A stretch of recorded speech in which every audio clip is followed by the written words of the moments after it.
भारताप्रमाणेच पाकिस्तानच्या लाहोर शहरातील अनेक भागांच्या नावांमध्ये बदल करण्यात आलेला आहे। ऐतिहासिक लाहोर शहराचं जुनं वैभव पुनर्स्थापित करण्याचा प्रयत्न पंजाब प्रांताच्या मुख्यमंत्री मरियम नवाज यांनी हाती घेतलेला आहे।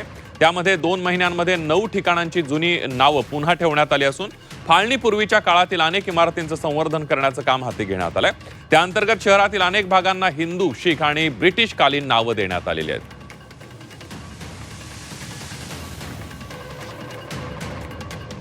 कोणत्या भागाला काय नाव देण्यात आलेलं आहे बघूया। मुस्तफाबाद हे जुनं नाव होतं, आता धरमपुरा नाव करण्यात आलेलं आहे। सर आगा खान चौक, डेव्हिड चौक नाव बदलण्यात आलेलं आहे। अल्लम्मा चौकचं जेल रोड नाव करण्यात आलंय।